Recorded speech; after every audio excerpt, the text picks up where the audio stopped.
Man, I really dread talking about this game. It's really caused a corruption in the fanbase, and I think a lot of other people echo the same opinions here. Seriously, any other game than this, please. Alright, sorry about all those painful jokes. Before jumping into this incredibly controversial topic, let me just say this. I want to preface by saying I'm going to be pretty negative in this video, but I do respect any and all opinions people have about Metroid Prime 4. And in no way am I targeting any blame to the developers for how this game was made. The people at Retro Studios went above and beyond when making Prime 1, which has been more than well documented online. They're a talented team. My issues more stem from Nintendo giving them the green light to release this game with the issues it has. Also, my final disclaimer, I'm not a Doomer channel. This video only comes from my love for the Metroid series and how Prime 4 is so disappointing even fundamentally as a standalone game, devoid from its cliffhanger ending of 3, its teasing Federation Force, and of course its incredible long development cycle. Alright, with all that out of the way, let's break down the problems that Metroid Prime 4 actually has. After finishing the game for the first time, honestly my thoughts are all over the place. I think I'll start by talking about the thing I hate the most about Metroid Prime 4, that being its desert. You've seen it all online at this point. I get that this is beating a dead horse, but it's honestly terrible. At first I was thinking maybe this game is open world since it's trying to do a Breath of the Wild thing where you go around looking for shrines, but there's barely any in the game. And the shrines themselves honestly aren't even that good. You do these puzzles with each one that are all isolated from one another and there's no substance to them. A lot of these puzzles just feel like they're ripped straight out of Breath of the Wild and don't even feel like Metroid. The desert in general in Metroid Prime 4 is so devoid of any life, which I originally thought was the point, similar to something like Shadow of the Colossus for instance. But the game doesn't really do anything with its environment or anything like that to actually tell a story. It almost feels like publisher meddling, as if Nintendo looked at this and realised, maybe we can make it more like Breath of the Wild like we did with Mario Kart World. And that's kind of a big issue I've been having with modern Nintendo lately. They're a bit obsessed with making a lot of games be like Breath of the Wild, which is a great Zelda game, but it's not exactly something you can put into Metroid. Also, there's another thing that Metroid Prime 4 does with its desert which honestly infuriates me. It's something that's pretty much on brand for the Prime series, is that one final fetch quest sequence. You had it with collecting the Chozo keys in Prime 1 for example, it's pretty much a filler section. But anyway, Prime 4 really pushes what it can get away with when it comes to its final fetch questing sequence. You're forced to navigate this desert and collect crystals and nothing else, just going around breaking crystals, it's so boring. I must have spent at least just over an hour doing this alone. And bear in mind, these Metroid Prime games are pretty short when it comes to modern gaming standards. So yeah, what I'm trying to say here is that the desert is bland and boring and most of the time you're just going around smashing crystals. This is the kind of activity you'd expect from something like a grindy mobile or gacha game, not a Metroid Prime installment. I understand that hindsight is always 2020, but in retrospect a lot of Prime 4's issues were evident as early as the marketing for this title. 4K 60fps, 120fps, HDR support, mouse controls. That was genuinely all Nintendo was saying about Prime 4, almost as if they were hiding the actual gameplay and just spouting out tech nonsense. Now don't get me wrong, when it comes to how it looks and runs, Metroid Prime 4 is incredible. But it seems really ironic that I'm saying this, and it's very uncharacteristic for Nintendo to sell a game solely on how it looks. It's such a soulless marketing tactic that Nintendo fans have always made fun of for its competitors for making. It almost makes me believe that Nintendo themselves knew that this game was bad, so instead of actually marketing Metroid Prime 4, they instead just went 4K 60fps, 120fps, HDR support, mouse controls. It was literally all you ever heard about the game before it launched. Also on that topic, Metroid Prime 4's controls are pretty divisive. Now, I was obsessed and deranged enough to actually play the Switch 2's Welcome Tour. I've done videos on the technology for the mouse controls and even gone on about drag and drive in the past. But I don't think mouse controls are as good as gyro when it comes to the Switch 2. In this game's case, I actually got hand cramps whilst playing. The mouses aren't really comfortable on the Switch 2. They're not terrible when you're physically aiming, but Metroid Prime has always been way more than just a shooting game. For instance, when you're controlling the new bike ability with Viola, they're terrible. Moving the camera around with the mouse controls feels so awful.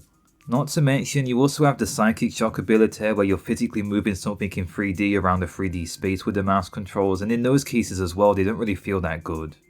This is one of those points that's going to vary from person to person with different hand sizes and hand-eye coordination. But even then, I do wish there was more customization for the controller support in Metroid Prime 4. For instance, there's no way to map the controls to let you use the right analog stick and gyro aiming at the same time. which really sucks since Nintendo's always been good at letting you do this in games like Breath of the Wild or Splatoon for example.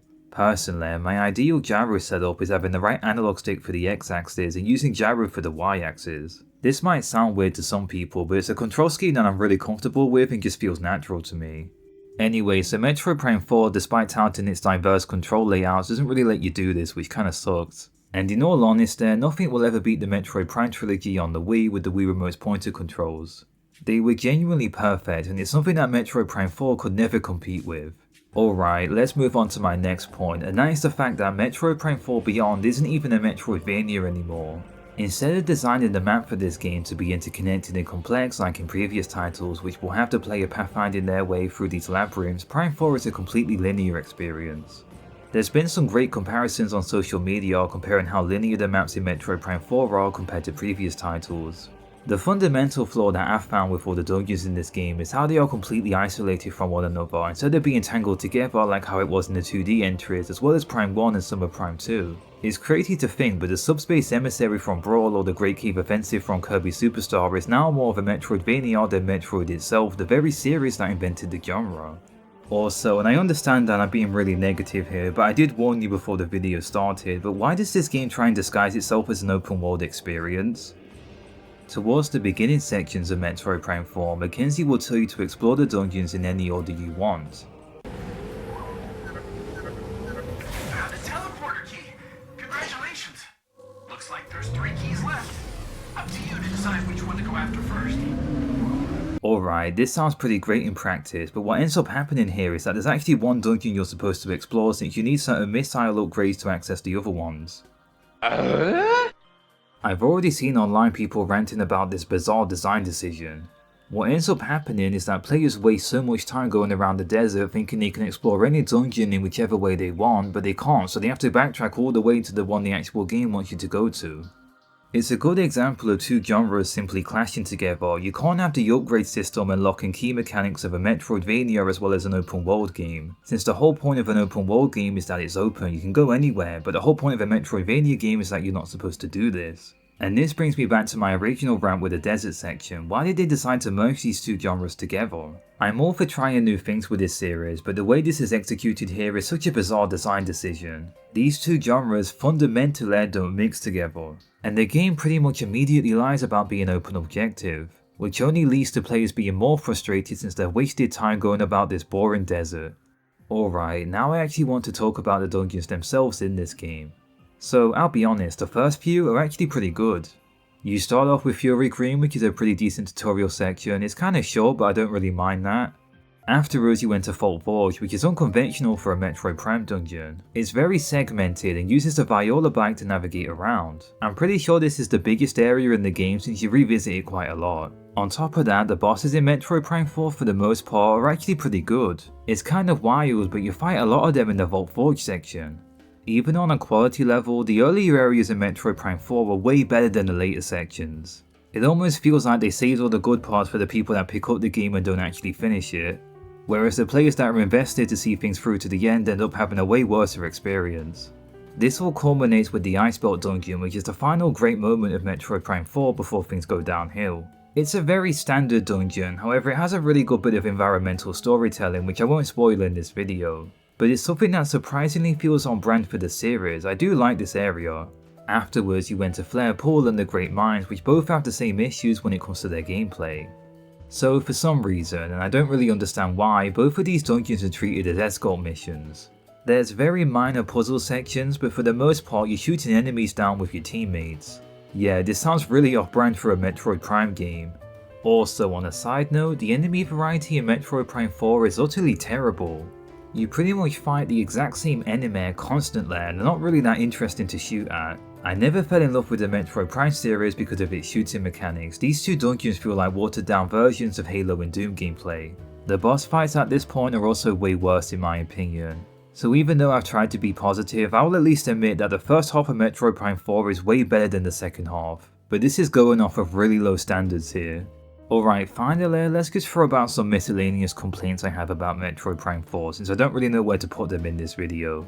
So this game is creatively bankrupt. All of Samus's abilities are from pre-existing games. They tried to disguise this by calling it the Psychic Lasso, but it's the same lasso ability from Metroid Prime 3, just with a different name. The only new ability that Samus has is these psychic moves that sound really cool in practice, but it pretty much all amalgamates into you just scanning things and finding hidden platforms.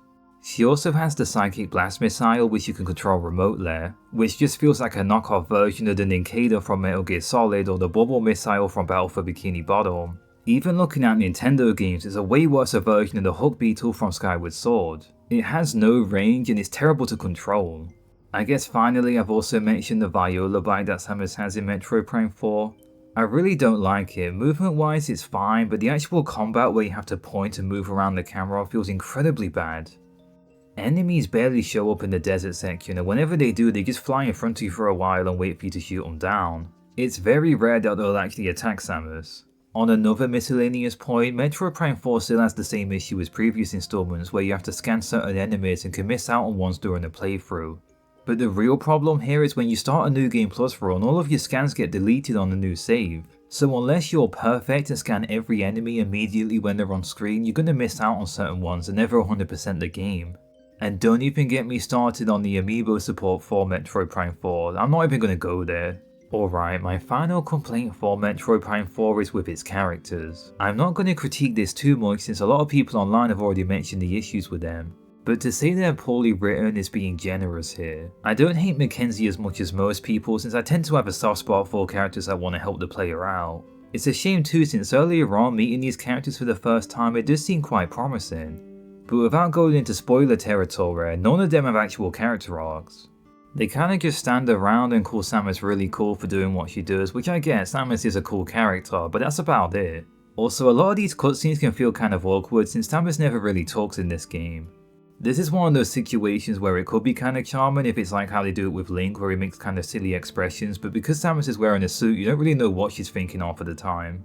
I don't mind this idea of Samus talking, but I know a lot of people hated it in Other End, but I kinda like that game to be honest. Also, Psylocke's retcon story isn't that good in my opinion. He was like the biggest tease in Metroid Prime 4, if you got the cliffhanger ending in Prime 3 or Federation Force then you know exactly what I'm talking about. So waiting all these years to finally see him again ends up being pretty disappointing in Prime 4. It's a shame too since Metroid Prime 4 was going to be a clean slate for the series when they're finishing the Phase-On arc in the third installment.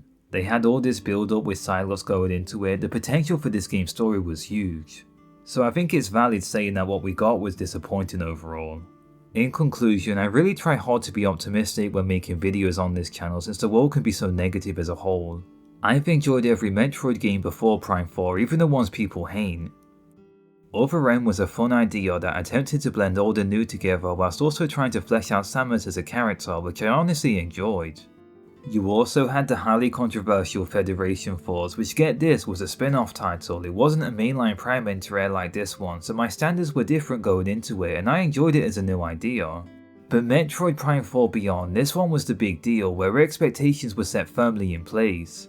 Nintendo took their time ensuring that this release would be something special, they even restarted development and changed studios when the title wasn't up to their standards, something they've never done before. It's genuinely hard to blame anyone for having unreal expectations here.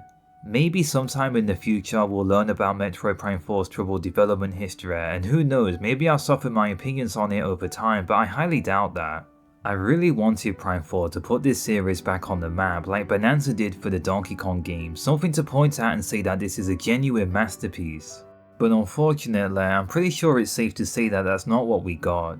Anyway, as always, thank you so much for watching this video. I can understand that this one was quite negative, but I'm genuinely curious, what do you think about Metroid Prime 4? It's a bit of a controversial topic at the moment, so feel free to let me know in the comment section and let's respect each other's opinions.